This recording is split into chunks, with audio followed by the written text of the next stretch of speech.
The Great Hall of the Galactic Council was made of white crystal that glowed with soft blue light.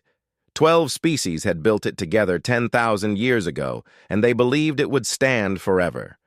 The ceiling rose so high that clouds sometimes formed inside it. The floor was smooth like glass, and every footstep echoed like a heartbeat. Ambassador Kong Do-hyun walked across that floor alone. He was 63 years old with gray hair and deep lines around his eyes. He had served humanity for 40 years in this hall. He had smiled when they insulted him. He had bowed when they demanded it. He had watched his people work and bleed and die for a council that never once said thank you. Today, he was done. The 12 council seats rose in a half-circle before him. The Velthari Primus sat in the highest chair, his purple skin glowing with self-importance. The Orinthian matriarch spread her 4 wings lazily, already bored. The Selgorian counselor Vreth picked at his claws and did not even look at the human ambassador. "You requested this audience," the Velthari Primus said. His voice was deep and cold. "Speak quickly. We have important matters to discuss." Do-hyun stopped in the center of the floor. He reached into his coat and pulled out a small crystal tablet. For 300 years, this tablet had represented humanity's membership in the Galactic Council. It had been given to Earth's first ambassador with great ceremony. It was supposed to be an honor. Do-hyun placed it on the floor. The sound it made was very small. "The Human Confederacy withdraws from the Galactic Council," he said. His voice was calm and quiet. "Effective immediately. We wish you well." For a moment, there was silence. Then the Orinthian matriarch laughed. It was an ugly sound, like metal scraping against stone. "A tantrum," she said. "How very human." "They will return within a decade," the Velthari Primus agreed. "They always do. They need us." Counselor Vreth finally looked up from his claws. "Let them go," he said. "We have tolerated their presence long enough. The galaxy will be cleaner without them." Do-hyun did not argue. He did not defend his people. He simply bowed once, very slightly, and walked away. His footsteps echoed through the great hall, and not one member of the council tried to stop him. Outside, the sun of the council homeworld was setting. The sky burned orange and red, and the towers of the capital city glowed like candles. Do-hyun's assistant, a young woman named Yoon Ji-woo, was waiting with a transport ship. "Is it done?" she asked. "It is done." Ji-woo looked at the great hall behind them. She had been born on this world, raised in the shadow of the council. She had never known anything else. "Will they follow us?" she asked. Do-hyun shook his head. "They believe we are nothing without them. They will not follow. They will wait for us to come crawling back." "And if we don't?" The old ambassador smiled for the first time in many years. "Then they will learn what nothing really looks like." Far across the galaxy, Admiral Park Sun-woo stood on the bridge of the carrier ship Indomitable. He was a tall man with broad shoulders and a face that looked like it had been carved from stone. He had fought 17 wars for the Council. He had lost friends, family, and pieces of his own body. His left arm was mechanical now, a gift from a battle the Council had ordered and then forgotten. His communications officer looked up from her console. "Sir, we have confirmation from Ambassador Kang. The withdrawal is official." Sun-woo nodded once. "Send the signal. All ships, all stations, all colonies. Begin the Exodus Protocol." The signal traveled at faster-than-light speed. It reached 1,000 human worlds in a matter of minutes, and everywhere it went, humans began to move. On the agricultural world of Velton 4, human farmers powered down their irrigation systems and packed their seeds into sealed containers. They had made this desert bloom. Now the desert would return. On the medical station orbiting Orinth Prime, human doctors closed their clinics and collected their equipment. They had cured diseases that had killed millions. Now those diseases would return. On the trading hub of Nexus Station, human merchants sealed their cargo holds and calculated jump coordinates. They had kept the economy flowing. Now, it would stop. Captain Lee Yuna commanded the final convoy. She was 41 years old with short black hair and steady hands. Her ship, the Dawn Treader, was old but reliable. It had carried refugees before. Now it would carry the last humans out of Council space. Her first officer, Cho Minho, stood beside her on the bridge. He was younger than her, with kind eyes and a quick smile. But he was not smiling now. "Final count," he said. 417 ships, 12 million people, all personal and cargo loaded. Yuna nodded. "Any resistance?" "None. The Council hasn't even noticed we're leaving." "They're too busy celebrating our departure." Yuna looked at the view screen. The stars of Council space glittered like diamonds scattered across black velvet. She had been born under those stars. She had grown up believing they were home. They were not home. They had never been home. "Signal the fleet," she said. "Jump to the uncharted rim. We're going somewhere we're actually wanted." The jump drives powered up. 417 ships aligned their courses, and then, in a flash of blue light, humanity vanished from Council space. The Orinthian matriarch was the first to notice the silence. It came 3 days after the human withdrawal. She woke up in her private chambers and realized something was wrong. The air tasted strange. The temperature was too warm. She called for her servants. No one answered. She called for her technicians. No one came. Finally, she walked to her window and looked out at the great city below. The lights were flickering. The transit systems had stopped. And in the distance, smoke was rising from the industrial district. "What is happening?" she demanded.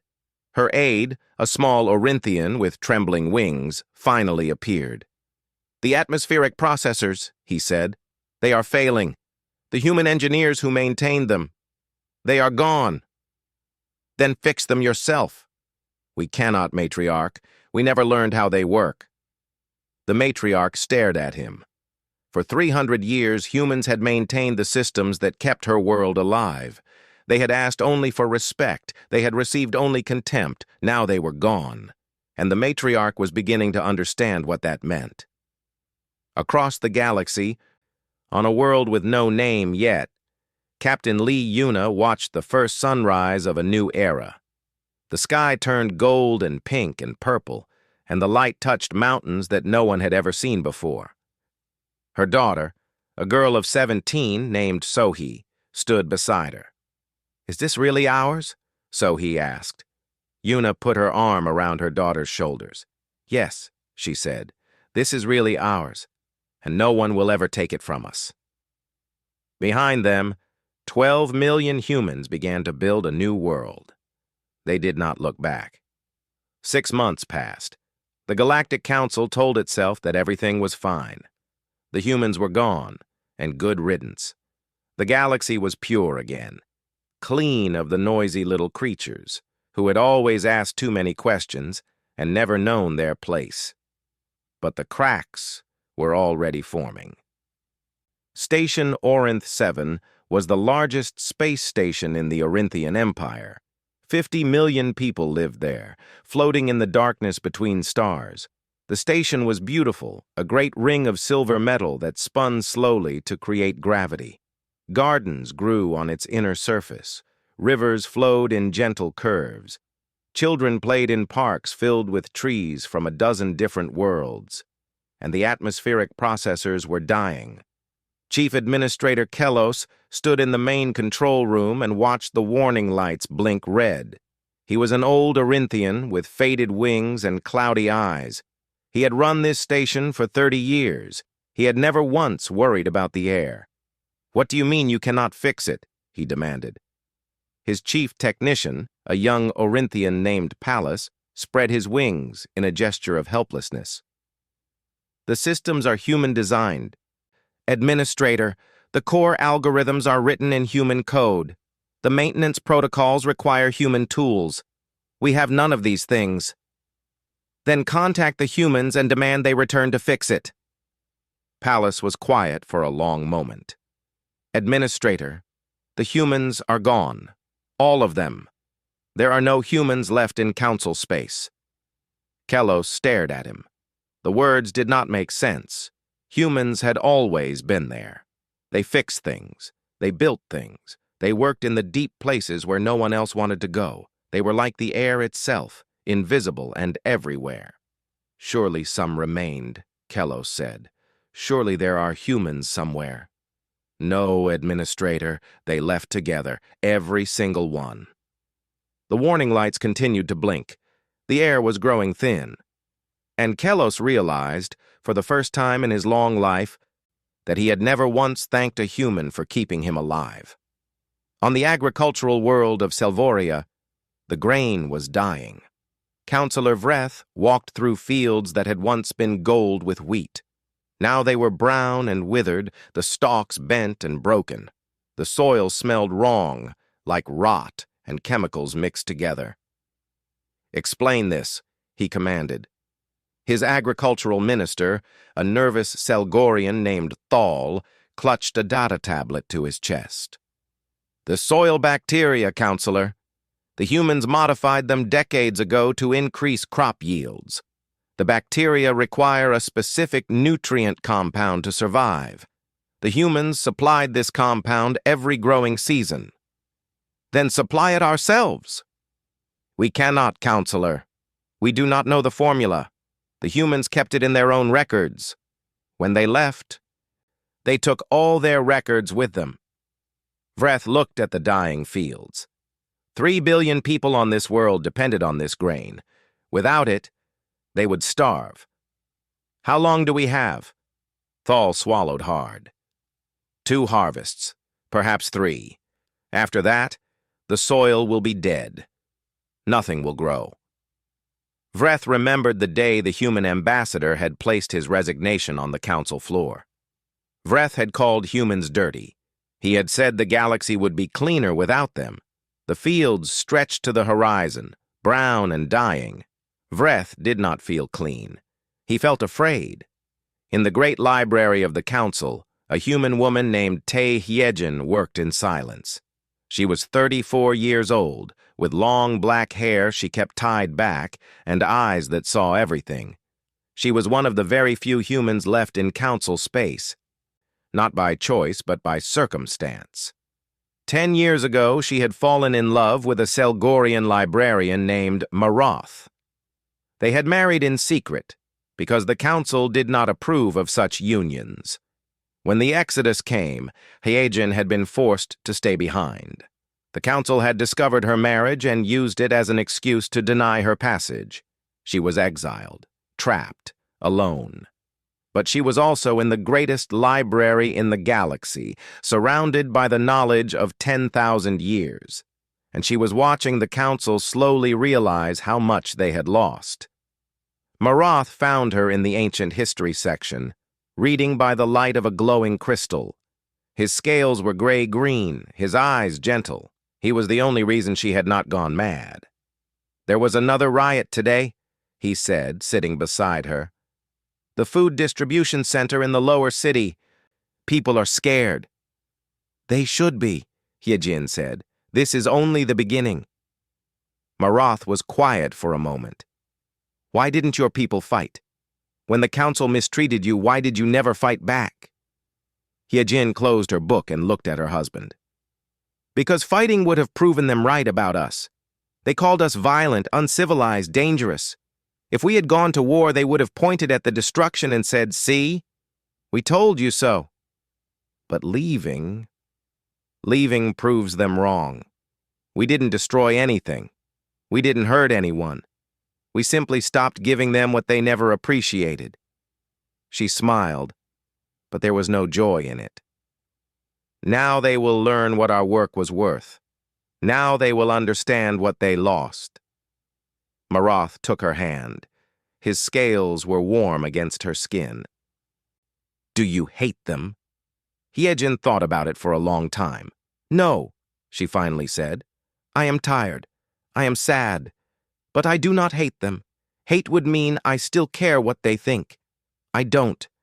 I just want to survive until I can find a way home. The Velthari medical centers had been the pride of the galaxy. The greatest doctors, the most advanced treatments, the most powerful medicines. Billions of lives saved across 1,000 years. Now they were failing.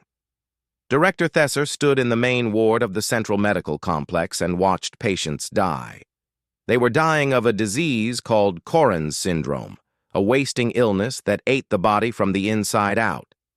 Humans had developed a cure 50 years ago. The medicine was cheap, effective, and easy to produce. But the formula was gone. We must have records somewhere, Thesar insisted. The humans shared this treatment freely. Surely we kept copies. Her assistant, a young Velthari doctor named Pell, shook his head. We never bothered to keep copies, Director. We assumed the humans would always be here to make more. That is insane. That is how we have always done things. The humans built, the humans fixed, the humans healed. We simply used what they provided. Thesar looked at the rows of dying patients. Old and young, rich and poor, all of them wasting away because no one had ever thought to learn what the humans knew. How many treatments do we have left? 3,000 doses, perhaps 4. And how many patients? Pell could not meet her eyes. 200,000, and more arriving every day. Thesar sat down heavily in a chair. For the first time in her career, she did not know what to do. The humans were gone, the knowledge was gone, and her patients were going to die. Far away in the uncharted rim, the human colony ship Dawn Treader entered orbit around a blue-green world. Captain Lee Yuna stood on the bridge and watched the planet turn slowly beneath them. It had oceans like Earth, mountains like Earth, clouds and forests and rivers like Earth. It was not Earth, would never be Earth, but it could be home. Initial scans complete, Cho Minho reported.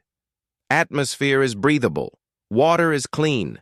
No dangerous wildlife detected. This world is perfect, Captain. Yuna nodded slowly. What should we call it? Minho thought for a moment. New Busan, he suggested. After your hometown. Yuna smiled.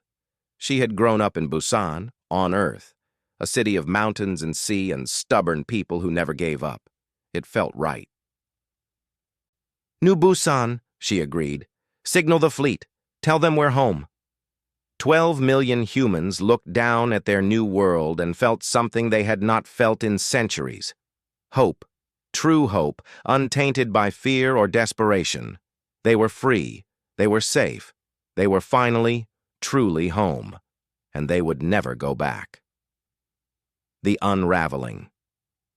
2 years after humanity left, the Galactic Council was dying. It did not die all at once. It died in pieces, slowly, like a great tree rotting from the inside. The roots went first, then the trunk, then the branches. And by the time anyone noticed how bad things had become, it was already too late to save it. The translation networks collapsed on a Tuesday. For 10,000 years, the 12 species of the Council had spoken to each other through a complex system of automatic translation. The machines listened to one language and produced another, instantly, perfectly. Orinthians spoke to Velthari. Selgorians spoke to Telvanni. Everyone understood everyone. The machines had been designed by humans. When the networks went down, no one knew how to fix them. The code was human code, written in human logic, maintained by human engineers. Without those engineers, the machines were just metal and light, useless and silent. The High Chamber of the Council met to discuss the crisis. It was a disaster. The Velthari Primus spoke in his own language. The Orinthian matriarch heard only noise. She responded in her language. The Selgorian counselor understood nothing. They shouted at each other, louder and louder, each one certain the others were being deliberately difficult. The meeting ended in chaos. The Velthari stormed out. The Orinthians accused the Selgorians of sabotage. The Telvanni blamed everyone. 10,000 years of cooperation died in a single afternoon, killed by a simple failure to communicate. On the trade hub of Nexus Station, the economy collapsed. Commander Bei Jinho watched it happen from the window of a cheap bar. He was 47 years old, a mercenary who had spent his life fighting other people's wars. He had chosen to stay behind when the Exodus came for reasons he no longer remembered clearly. A woman, maybe. A debt, perhaps. Something that had seemed important at the time. Now he was stuck in a dying station, surrounded by species that were tearing each other apart. The Telvanni merchant across the bar was screaming at an Orinthian trader. They could not understand each other, so they were using hand gestures. The gestures were not friendly. Jinho watched as the Telvanni pulled a knife. The Orinthian drew a stunner. Station security, stretched too thin, was nowhere to be seen. Jinho sighed, finished his drink, and walked over. He broke the Telvanni's wrist with one quick motion, then kicked the stunner out of the Orinthian's hand. Both aliens stared at him in shock. Humans were supposed to be gone. Humans were supposed to be extinct. "Walk away," Jinho said. His voice was calm and cold. "Both of you. Now." They walked away. They were too surprised to do anything else. The bartender, an old Selgorian with one eye, poured Jinho another drink. "You should not have done that," he said. "They will remember your face." Jinho shrugged. "Everyone remembers my face. I'm probably the only human left on this station. You could leave. Go find your people. My people left me behind, same as everyone else." Jinho drank his drink in one swallow. "Besides, someone has to keep this place from burning down. Might as well be me." A Velthari diplomat approached him later that day. She was young, nervous, and carried a briefcase full of money. "Commander Bei," she said, "we have a proposition for you. The Velthari Empire requires human expertise. We are prepared to pay generously." Jinho looked at her. "You had 10 billion humans. You treated us like dirt. Now you want to buy what you threw away. The past is the past. We are talking about the future." "The future," Jinho laughed. It was not a pleasant sound. "Lady, your future died 2 years ago when you let the only people who knew how to run your civilization walk out the door. No amount of money is going to fix that." He walked away. The diplomat stood alone, clutching her useless briefcase, and wondered how everything had gone so wrong. On the other side of the galaxy, New Busan was thriving. Governor Shin Na-young stood on the balcony of the Parliament building and watched the city grow. In 2 years, they had built roads and houses, schools and hospitals, farms and factories. The population had grown from 12 million to 20 million as birth rates soared and new colonies were established. Humans were free, humans were happy, and humans, it turned out, could accomplish amazing things when no one was holding them back. Dr. Oh Woo-jin, her chief scientific advisor, joined her on the balcony. He was 81 years old, thin and fragile, but his mind was still sharp. He had been a physicist on Earth. Before the council had classified his research as dangerous and shut it down. Now he was working again, and his discoveries were changing everything.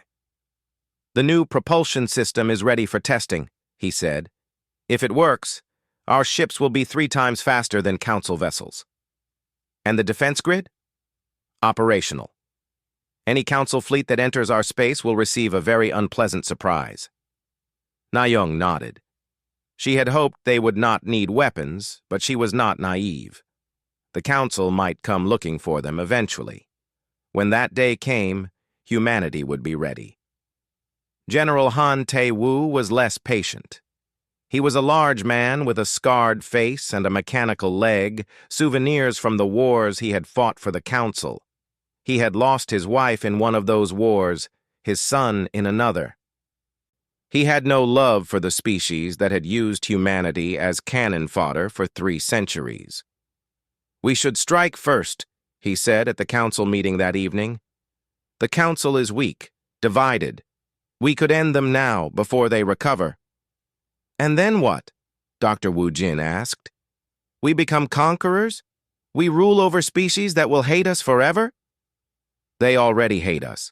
At least if we conquer them, they will fear us too. Na Yung held up her hand for silence. We did not leave to become them, she said. We left to become ourselves. We will not start a war, but we will not run from one either. The council was silent. Taewu's jaw was tight with frustration, but he did not argue. Na Yung was the governor, elected by the people. Her word was law. What about the council survivors? Asked Admiral Li Yuna. There are reports of refugees, millions of them, trying to escape the collapse. We will not turn them away, Na Yung said. If they come in peace, they are welcome. If they cause trouble, they can leave. We are not the council. We do not judge people by their species. Mercy, Taewu muttered. They showed us none. Which is exactly why we will show it to them. Na Yung's voice was firm. We are better than they were. We have to be. Otherwise, what was the point of leaving? In the Great Library, Tai Hyejin received a message. It came through channels she thought were dead, encoded in a pattern she had almost forgotten. A human pattern, a human message. She decoded it with shaking hands. To all humans remaining in council space, you are not forgotten. When the time is right, we will come for you. Hold on. Help is coming. Signed, Admiral Park Sun-woo, Human Confederacy Navy. Hyejin read the message 3 times. Then she started to cry. Maroth found her an hour later, still sitting in front of the communication terminal, tears streaming down her face. What happened? He asked, alarmed. Are you hurt? No, Hyejin said. She smiled through her tears. No, I am not hurt. I am happy. My people have not forgotten me. They are coming. Maroth knelt beside her and took her hands. Then I am happy too, he said. I have always wanted to see your home world. Hyejin looked at him, surprised. You would come with me? Of course. You are my wife. Where you go, I go. He smiled gently. Besides, I have always been curious about humans. Living among them might help me understand why you are so strange. Hyejin laughed. For the first time in 2 years, she felt hope. Real hope. Help was coming. She just had to hold on a little longer. The search 5 years after humanity vanished, the Galactic Council sent a fleet to find them. It was not a military fleet. The Council no longer had the resources for war. It was a desperate fleet, held together by hope and rust, crewed by the last survivors of a civilization that had forgotten how to survive. Scout Captain Elisandre commanded the lead ship. She was an Orinthian, young by her species standards, with bright green wings and eyes that had seen too much death. She had volunteered for this mission because she had nothing left to lose. Her homeworld was dying. Her family was dead. If the humans could not save them, nothing could. Entering the uncharted rim, her navigator announced. Sensors are picking up. Wait. This cannot be right. What is it? Ships, Captain. Hundreds of them. No, thousands. They are everywhere. Elisandra looked at the sensor display and felt her hearts stop. Human ships filled the void like stars. They were beautiful, sleek vessels that glowed with power. They moved in perfect formation, their weapons hot, their shields up. They had known the Council fleet was coming long before it arrived. We are being hailed, the communications officer said. Put it through. A human face appeared on the screen. It was a woman, middle-aged, with short gray hair and calm eyes. She wore a military uniform that Elisandra did not recognize, decorated with symbols that had no meaning to her. Council vessel, the woman said, you have entered Human Confederacy space. State your intentions. Elisandra's mouth was dry. She had prepared a speech full of diplomatic language and careful promises.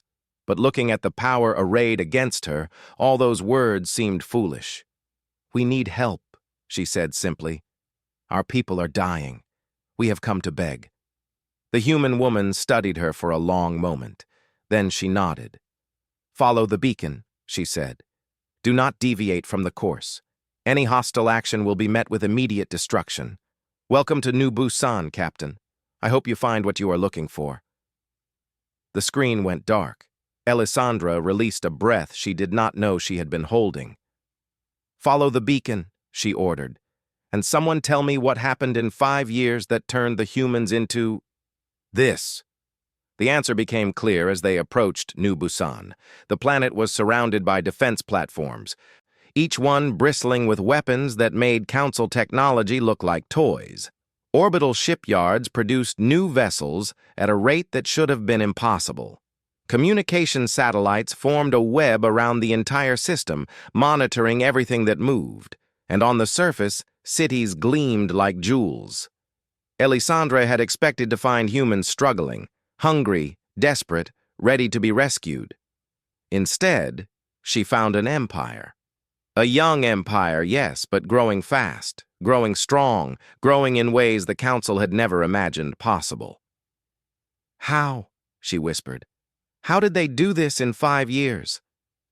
Her science officer, a young Orinthian named Kellen, answered quietly. "They were always this capable, Captain. We just never let them show it. We took their inventions and claimed them as our own. We suppressed their research when it threatened our supremacy. We kept them working on our problems instead of their own. And now? Now they are free. And this is what freedom looks like." The Council delegation was allowed to land at the main spaceport. It was larger than any spaceport Elisandra had ever seen, busy with ships from dozens of human worlds. The humans who worked there barely glanced at the alien visitors. They had more important things to do. Ambassador Kang Do-hyun met them on the steps of the Parliament building. He was older now, his hair white, his face lined with age. But he stood straight, and his eyes were clear. He was no longer the tired diplomat who had placed his resignation on the Council floor. He was something else now, something stronger. A young Velthari named Thesik led the Council delegation. He had been chosen because he was young enough to have no memory of the old cruelties, innocent enough to seem sincere. He fell to his knees the moment he saw the human ambassador. "Please," Thesik said. His voice broke. "Please, help us. We are dying. Our worlds are failing. Our people are starving. We have nowhere else to go." Do-hyun looked at him for a long moment. His face showed no anger, no triumph, no satisfaction. Only a profound, terrible sadness. "You needed us for 300 years, Do-hyun said. "You just never admitted it." Thesik wept. He had been taught that Velthari never wept, that it was a sign of weakness. He no longer cared. "What do you want?" he asked. "What must we give you? Wealth? Territory? Power? Name your price. We will pay anything." "We do not want your wealth," Do-hyun said. "We do not want your territory. We do not want to rule over you." "Then what?" Do-hyun stepped forward and helped the young Velthari to his feet. It was a simple gesture, almost gentle. "We want you to understand," Do-hyun said. "Really understand. Not just admit that you need us, but understand why. Understand what you did. Understand what it cost. Can you do that?" Thesik looked into the old human's eyes and saw no hatred there, no desire for revenge, only a tired patience, the patience of someone who has waited a very long time for something. "I can try," Thesik said. "That is all we ask." The negotiations lasted for 3 months. Governor Shin Na-young led the human delegation. She was fair but firm, offering aid but demanding accountability. The Council would receive food, medicine, and technical assistance. In return, they would acknowledge their past crimes, open their archives, and allow human investigators to document everything. "This is humiliating," the Orinthian representative complained. "You want us to confess our sins like criminals." "No," Nayung said. "We want you to tell the truth. There is a difference." General Han Tai-Wu watched the proceedings with barely hidden contempt. He still believed they should crush the council, grind them into dust, make them pay for every human life they had wasted. But he followed orders. The people had chosen mercy. He would respect that choice, even if he did not understand it. Dr. Oh Woo-jin took a different approach. He spent his time with the council scientists, sharing knowledge freely, answering questions patiently. Many of them had never spoken to a human as an equal before. They were surprised to find the experience pleasant. "Why are you helping us?" a Veltari physicist asked him. "After everything we did to your people?" Wu Jin smiled. "Because knowledge should be shared. Because suffering should be reduced. Because we are better than our worst impulses. All of us, humans and aliens alike." "You truly believe that?" "I have to believe it. Otherwise, what is the point of being alive?" Captain Elisandre sent regular reports back to what remained of the council. Her superiors did not believe her at first. They accused her of exaggeration, of being corrupted by human propaganda. But the evidence was undeniable. The humans had built something extraordinary, and they were offering to share it. "They could destroy us," Elisandra said in her final report. "They have the power, they have the reason. But they choose not to. I do not fully understand why, but I believe them when they say they want peace." Not everyone was convinced. There were factions in the council who wanted to reject human help, who would rather die than accept charity from a species they had once ruled. But those factions grew smaller every day, as more worlds fell silent, as more people starved. In the end, desperation won. The council accepted humanity's terms. The archives were opened. The truth was told. And slowly, painfully, the healing began. In the great library, Tai Heejin received a visitor. Admiral Park Sun-woo was older now, his hair gray, his face weathered by command.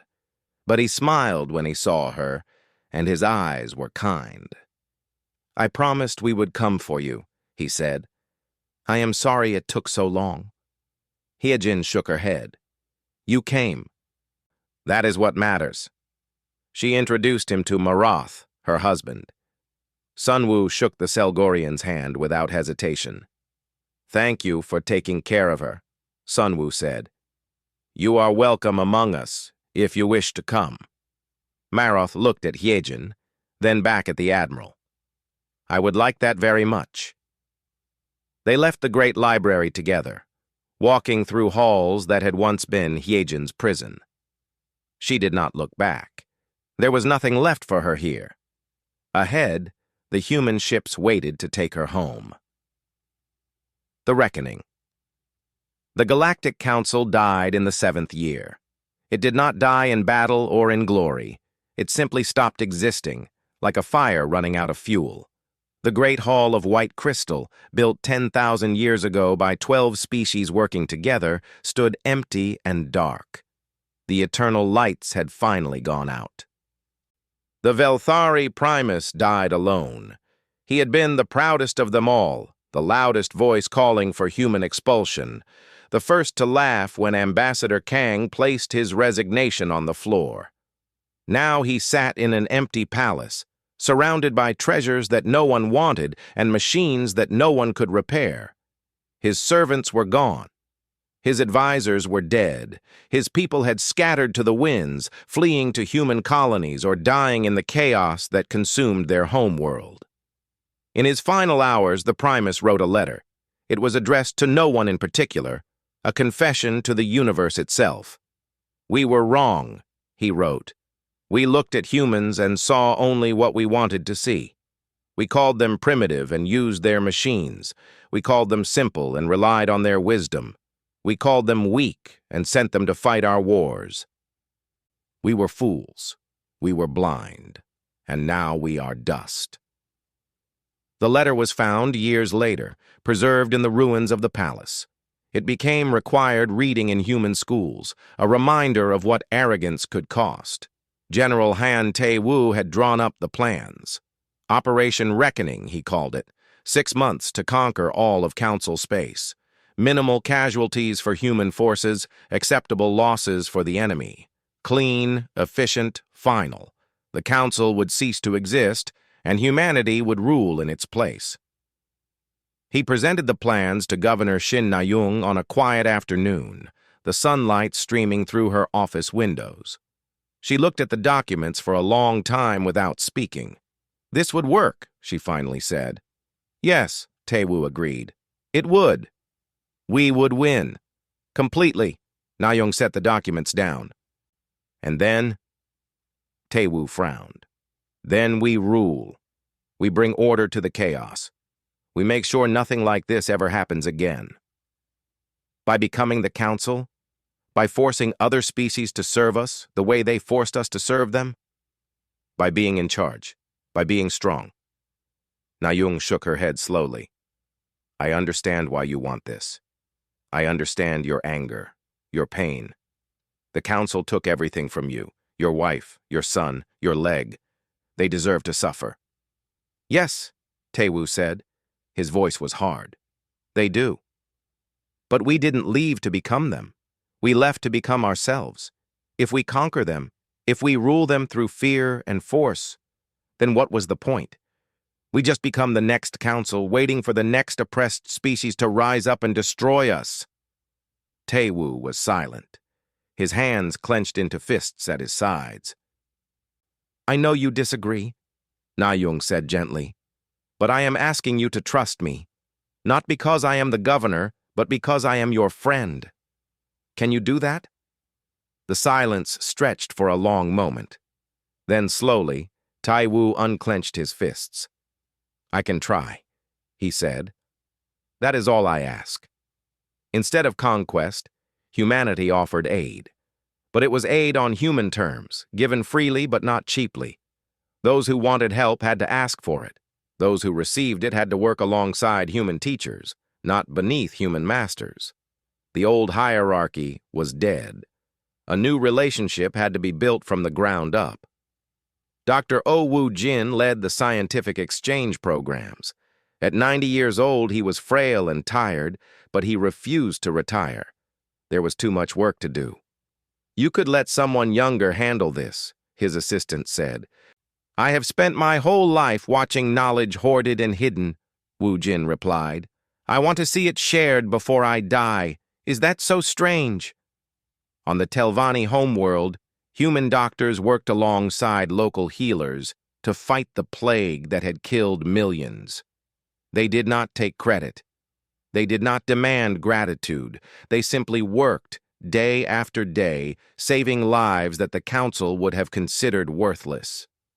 On the Orinthian stations, human engineers taught local technicians how to maintain their own systems. It was slow, frustrating work. The Orinthians had never been taught to learn, only to command.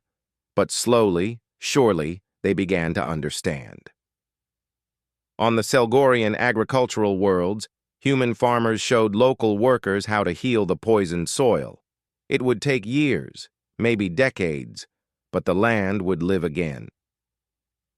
Admiral Lee Yuna returned to the place where Station Orinth 7 had once orbited. It was debris now, scattered across the void like broken dreams. 50 million people had lived there once. Most of them were dead, victims of the atmospheric failure that no one had known how to fix. Her daughter, Lieutenant Lee So-hee, stood beside her on the bridge. So-hee was 22 now, a full officer in the Human Confederacy Navy. She had been born in Council space but raised in freedom. She did not remember the old days, the humiliations, the quiet anger. "Do you think they understand what they did?" So-hee asked. "Some of them," Yuna replied. "The ones who survived." "Is that enough?" Yuna thought about it for a long time. "I don't know," she finally admitted. "Maybe understanding isn't the point. Maybe the point is what we do next." Below them, on a world that had once forbidden human settlement, a new city was rising.